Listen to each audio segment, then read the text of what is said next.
আসসালামু আলাইকুম। আশা করি সকলেই ভালো আছেন। ইকোনমিক্স নিয়ে যারা পড়াশোনা করেছেন এবং সামনে যাদের ভাইবা পরীক্ষা রয়েছে, এই ভিডিওটি আপনাদের অত্যন্ত উপকারে আসবে, কারণ এই ভিডিওতে গুরুত্বপূর্ণ কিছু রিয়েল ভাইবা প্রশ্নোত্তর আপনাদের সাথে শেয়ার করা হবে। আশা করছি আসন্ন ভাইবা পরীক্ষায় আপনারা এখান থেকে কমন পেয়ে যাবেন। যেহেতু আপনি ইকোনমিক্স নিয়ে পড়াশোনা করেছেন, আপনাকে জিজ্ঞেস করতে পারে গিনি সহগ কী। এটি ভাইবা বোর্ডের খুবই কমন একটি প্রশ্ন। গিনি সহগ কী বা গিনি সহগ বলতে কী বোঝান? উত্তরে বলতে পারেন গিনি সহগ মূলত এটি বৈষম্য মাপার একটি পদ্ধতি। 1912 সালে ইতালির সংখ্যাতত্ত্ববিদ কোরাদো জিনি এর উদ্ভাবক।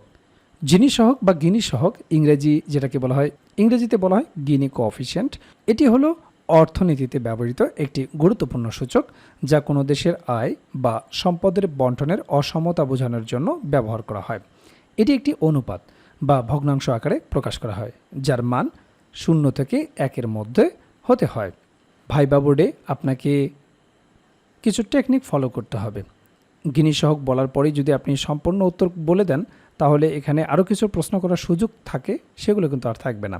যেমন আপনি যদি মানসহ বলে দেন, তাহলে এই প্রশ্নটা আপনাকে আর করবে না।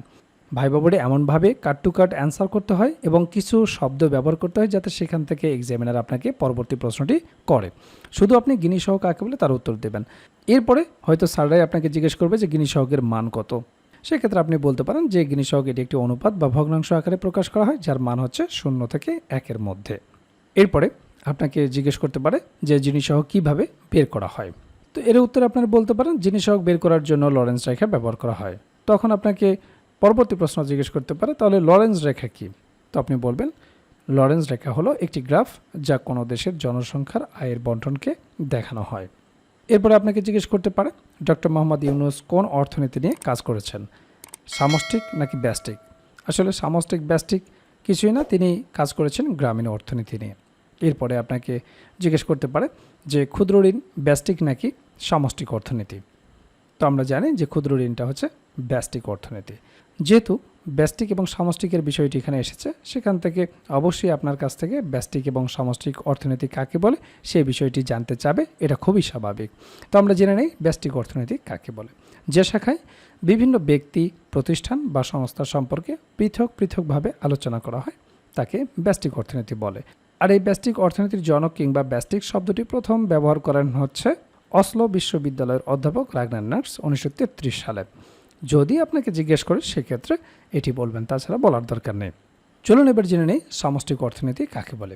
অর্থনীতির যে শাখা অর্থনৈতিক সমস্যা ও অর্থনৈতিক কার্যাবলীকে ব্যক্তিগত বা খণ্ডিত দৃষ্টিকোণ থেকে বিবেচনা না করে সামগ্রিক দৃষ্টিকোণ থেকে আলোচনা করে, তাকে বলা হয় সামষ্টিক অর্থনীতি।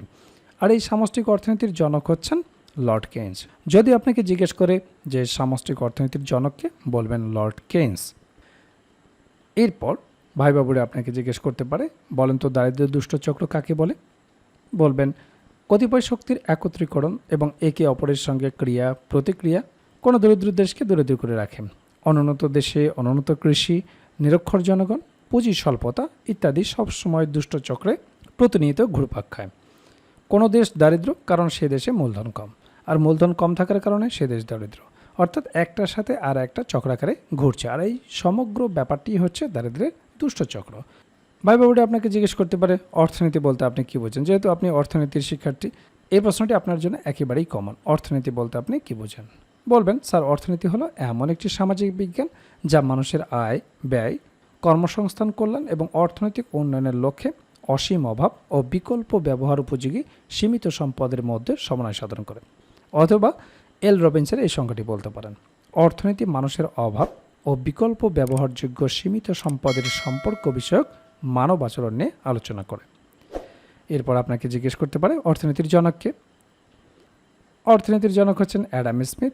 কিন্তু বিষয় এটা না, বোর্ড ভালো করেই জানে যে আপনি জানেন অর্থনীতির জনককে, কিন্তু যে প্রশ্নটি তাদের মেইন টার্গেট সেটি হচ্ছে অর্থনীতি সম্পর্কিত যে সংজ্ঞাটি অ্যাডাম স্মিথ দিয়েছেন, সেই সংজ্ঞাটি আপনাকে জিজ্ঞেস করতে পারেন। তো অবশ্যই সেটি জেনে যাবেন। আর সেটি হচ্ছে অ্যাডাম স্মিথের মতে অর্থনীতি হলো সম্পদের বিজ্ঞান। কিভাবে সম্পদ উৎপাদন ও সংগ্রহ করা হবে এবং এই সম্পদ কিভাবে ভোগের জন্য ব্যবহার করা হবে, অর্থনীতি তাই নিয়ে আলোচনা করে। এরপরে আপনাকে জিজ্ঞেস করতে পারে বলুন তো জনসংখ্যা অর্থনীতি কী। খুবই গুরুত্বপূর্ণ ভাইবা প্রশ্ন এটি। জনসংখ্যা অর্থনীতি কী? অর্থনীতির যে শাখায় জনসংখ্যা নিয়ে আলোচনা করা হয় সেই শাখাকে জনসংখ্যা অর্থনীতি বলে। কিন্তু এর পরিপূরক প্রশ্ন হিসেবে যে প্রশ্নটি আপনাকে জিজ্ঞেস করবে সেটি হচ্ছে মালথাসের জনসংখ্যা তত্ত্বটি বলো, বা মালথাসের জনসংখ্যা তত্ত্বটি কি আপনার জানা আছে? তো অবশ্যই এটি আপনারা জেনে যাবেন। মালথাসের জনসংখ্যা তত্ত্বে মূল উপজীব্য হচ্ছে জনসংখ্যা বৃদ্ধি পায় জ্যামিতিক হারে। এটি মূলত মালথাসের জনসংখ্যা তত্ত্ব, অর্থাৎ 1, 2, 4, 8, 16 এইভাবে লাফিয়ে লাফিয়ে জনসংখ্যা বৃদ্ধি পায়। আর খাদ্য উৎপাদন বৃদ্ধি পায় গাণিতিক হারে, অর্থাৎ 1, 2, 3, 4, 5 এইভাবে ক্রমান্বয়ে। আর শিল্প উৎপাদনও অনেকটা জনসংখ্যার মতো জ্যামিতিক হারে বৃদ্ধি পায়। যেহেতু মালথাসের জনসংখ্যা তত্ত্বটি এই বিষয়টি আপনাকে জিজ্ঞেস করেছে, তার মানে এর পরে যে প্রশ্নটি আপনাকে জিজ্ঞেস করবে সেটি হচ্ছে বাংলাদেশের প্রেক্ষাপটে মালথাসের তত্ত্বটি কি খাটে, বুঝিয়ে বলেন। তো এই প্রশ্নের উত্তর আমরা পরবর্তী পর্বে আলোচনা করব। তো আপনারা দেখলেন ভাইবা বোর্ডে কী ধরনের প্রশ্নগুলো জিজ্ঞেস করা হয়, কোন কোন বিষয় থেকে প্রশ্ন জিজ্ঞেস করা হয়। আর এই বিষয়গুলো নিয়েই আমরা তৈরি করেছি প্রাইমারি ভাইবার জন্য কমপ্লিট একটা প্যাকেজ, যে প্যাকেজে আপনার বিষয়ভিত্তিক ভাইবা প্রশ্নোত্তর থাকবে, একেবারে রিয়েল ভাইবার আলোকে বিষয়ভিত্তিক নোটটি তৈরি করা হয়েছে। এছাড়াও আপনারা জানেন যে ডিপার্টমেন্টে আপনি ভাইবা দিতে যাবেন, সেই ডিপার্টমেন্ট সম্পর্কে অবশ্যই আপনাকে প্রশ্ন জিজ্ঞেস করতে পারে। তো সেই বিষয় সম্পর্কে একটা ভাইবা নোট থাকবে, প্রাইমারি সম্পর্কিত একটা ভাইবা নোট থাকবে।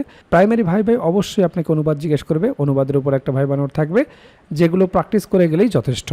এরপর আপনার নিজ জেলা সম্পর্কে অবশ্যই আপনাকে দু একটি প্রশ্ন জিজ্ঞেস করতে পারে। আপনার জেলা কেন বিখ্যাত, আপনার জেলা দর্শনীয় স্থান কি, আপনার জেলার নামকরণ ইতিহাস কি, বিখ্যাত খাবার কি, ভাষা ও সংস্কৃতি সম্পর্কে জিজ্ঞেস করতে পারে, মুক্তিযুদ্ধে কী অবদান রেখেছিল, নানাবিধ গুরুত্বপূর্ণ প্রশ্ন থেকে আপনাকে দু চারটি প্রশ্ন জিজ্ঞেস করতে পারে। তো সে সম্পর্কিত আপনার জেলার ওপর সুন্দর একটা সাজানো গোছানো নোট থাকবে।